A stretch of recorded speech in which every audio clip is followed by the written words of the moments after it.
Mlango wa 43. Ikawa Yeremia alipokwisha kuwaambia watu wote maneno yote ya Bwana Mungu wao, ambayo Bwana Mungu wao amemtuma kwao, yaani maneno hayo yote, ndipo Azaria mwana wa Hoshaya na Yohana mwana wa Karea na watu wote wenye kiburi wakanena, wakamwambia Yeremia, unasema uongo.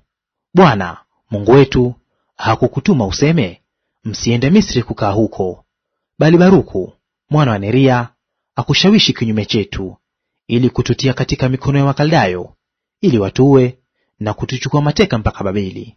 Basi Yohana mwana wa Karea na wakuu wote wa majeshi na watu wote hawakuitii sauti ya Bwana, kwamba wakae katika nchi ya Yuda.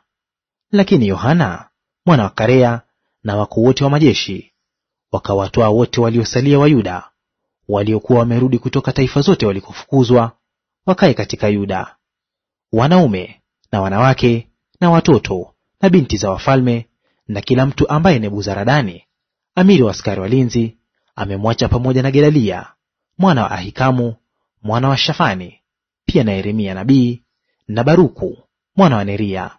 Wakaingia nchi ya Misri, maana hawakuitii sauti ya Bwana, wakafika hata Tahpanesi.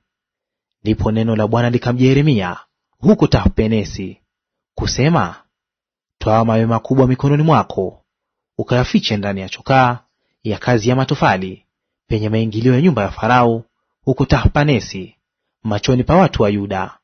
Ukawaambie, Bwana wa majeshi, Mungu wa Israeli, asema hivi, tazama, nitatuma na kumtoa Nebukadreza mfalme wa Babeli mtumishi wangu, nami nitaweka kiti chake cha enzi juu ya mawe haya niliyoyaficha, naye atatandaza hema yake ya fahari juu yake.